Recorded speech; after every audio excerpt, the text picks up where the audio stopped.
മുസ്ലിം ലീഗിനെതിരെ ആഞ്ഞടിച്ച മുഖ്യമന്ത്രി പിണറായി വിജയൻ. ആലപ്പുഴ CPM ജില്ലാ സമ്മേളനത്തിൻ്റെ ഉദ്ഘാടന പ്രസംഗത്തിലാണ് മുഖ്യമന്ത്രി പിണറായി വിജയൻ ലീഗിനെ വീണ്ടും കുടഞ്ഞ് ദൂരെ എറിയുന്നത്.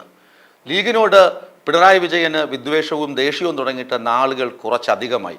ഉപതെരഞ്ഞെടുപ്പ് തുടങ്ങുന്നതിന് മുമ്പ് തന്നെ നമുക്കറിയാം, ചേലക്കര, വയനാട്, പാലക്കാട് ഉപതെരഞ്ഞെടുപ്പുകൾക്ക് മുമ്പ് തന്നെ മുഖ്യമന്ത്രി പിണറായി വിജയൻ ഇക്കാര്യങ്ങൾ പറഞ്ഞിരുന്നു. എന്താണ്?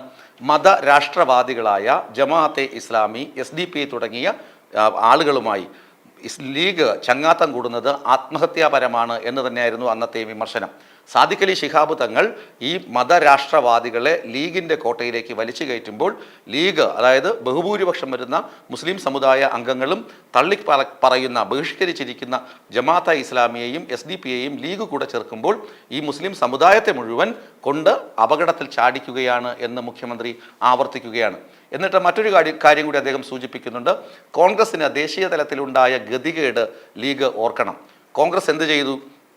കോൺഗ്രസ് ഭരിച്ച സംസ്ഥാനങ്ങളിലൊക്കെയും ഭൂരിപക്ഷ വർഗീയവാദം, അതായത് ഹിന്ദുത്വ ഭീകരത അരങ്ങേറിയപ്പോൾ അതിനെ കണ്ണടച്ച് കണ്ടില്ലെന്ന് നടിച്ചിരുന്നു. അവിടെ എന്ത് സംഭവിച്ചു? അവിടെയൊക്കെ കോൺഗ്രസ് സർക്കാർ അട്ടിമറിക്കപ്പെട്ടു, കോൺഗ്രസ് നിലംപൊത്തി, അവിടെയൊക്കെ BJP അധികാരത്തിൽ കയറുകയും ചെയ്തു. അതുപോലെ ലീഗിൻ്റെ ഉറച്ച കോട്ടകളെന്ന് പറയുന്ന ചില നിയമസഭാ മണ്ഡലങ്ങളുണ്ട്, അതുപോലെ തന്നെ UDF ഉണ്ട്. അവർക്ക് ഇവിടെ ഒരു നല്ല സ്വാധീനമുണ്ട്. ഈ സ്ഥലങ്ങളിൽ ന്യൂനപക്ഷ വർഗീയതയെ കണ്ടില്ലെന്ന്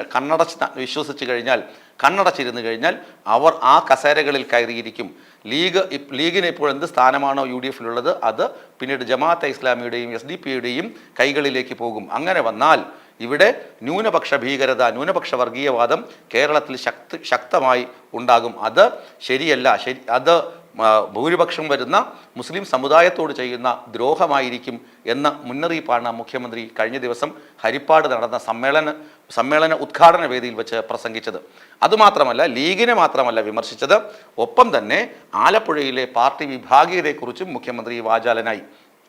ആലപ്പുഴയിൽ സിറ്റിംഗ് സീറ്റ് കഴിഞ്ഞ ലോക്സഭാ തെരഞ്ഞെടുപ്പിൽ ആരിഫ് പരാജയപ്പെട്ടു പോയി. കായംകുളം, അതുപോലെ തന്നെ നമ്മുടെ കായംകുളം പ്രധാനപ്പെട്ട ഒരു സ്ഥലമാണ്, CPMൻ്റെ ശക്തി കേന്ദ്രങ്ങളിൽ ഒന്നാണ്. അതുപോലെ തന്നെ കുട്ടനാടും പാർട്ടി ശക്തി കേന്ദ്രമാണ്. പക്ഷേ അവിടങ്ങളിലൊക്കെ വിഭാഗീയ പ്രവണതയുണ്ട്. കായംകുളത്ത് പാർട്ടി 3ാം സ്ഥാനത്തേക്ക് പോയി. ഇതെങ്ങനെ സംഭവിച്ചു? ചില ഏരിയ കമ്മിറ്റികളിൽ അനഫലിഷ്യമായ ചില പ്രശ്നങ്ങൾ ഉടലെടുത്തിട്ടുണ്ട്. ചില ആളുകൾ പാർട്ടി മാറിപ്പോയി. ബിപിൻ സി ബാബുവിൻ്റെ കാര്യമൊക്കെ ഉദ്ദേശിച്ചായിരിക്കണം അദ്ദേഹം പറഞ്ഞത്. ഇനി ചില നേതാക്കളുടെ പേരിൽ വിഭാഗീയതയ്ക്ക് ആളുകൾ ശ്രമിക്കുകയാണെങ്കിൽ അത് അനുവദിക്കില്ല, നേതാക്കളെയും അതിന് അനുവദിക്കില്ല എന്ന് മുഖ്യമന്ത്രി ശക്തമായ ഭാഷയിൽ പറഞ്ഞു. ഉദ്ഘാടന പ്രസംഗത്തിൻ്റെ 2 ഭാഗമായിരുന്നു. ആദ്യം ഉദ്ഘാടന പ്രസംഗം ഏകദേശം 1 മണിക്കൂറും 55 മിനിറ്റും, അതായത് ഏകദേശം 2 മണിക്കൂറോളം ഉദ്ഘാടന പ്രസംഗം നീണ്ടു. അപ്പോൾ അതിനകത്താണ് മുസ്ലിം ലീഗിനെ കടന്നാക്രമിച്ചത്, രാഷ്ട്രീയ സ്ഥിതിയെക്കുറിച്ച് പറഞ്ഞത്. അതിനുശേഷമാണ് ഉദ്ഘാടന പ്രസംഗം അവസാനിച്ചു എന്ന് പറയുകയും മറ്റ് ആളുകൾ അവിടുന്ന്, അതായത് മാധ്യമപ്രതിനിധികളൊക്കെ പുറത്തേക്ക് പോയതിനു ശേഷമാണ് പ്രതിനിധികളോട് മാത്രമായി പറഞ്ഞത്, പാർട്ടി ഒറ്റക്കെട്ടായി നിൽക്കേണ്ട സമയമാണ്. ഈ സമയത്ത് ഒറ്റക്കെട്ടായി നിന്നില്ല എന്നുണ്ടെങ്കിൽ ആകെ പ്രശ്നമാകും. അതുകൊണ്ട് വിഭാഗീയത അവസാനിപ്പിക്കണം. തെരഞ്ഞെടുപ്പ് പരാജയത്തെക്കുറിച്ച് പോലും അവലോകനം കൃത്യമായി നടത്തിയിട്ടില്ല എന്ന് പാർട്ടി പ്രതിനിധികളോടും ആലപ്പുഴ ജില്ലയിലെ നേതാക്കളോടും മുഖ്യമന്ത്രി താക്കീത് ചെയ്തത്. ശരിക്കു പറഞ്ഞാൽ ഇന്നലെ ആലപ്പുഴയിൽ മുഖ്യമന്ത്രി എന്തൊക്കെ ചെയ്തു? ഒന്ന്, ലീഗിനെ തിരുത്തി.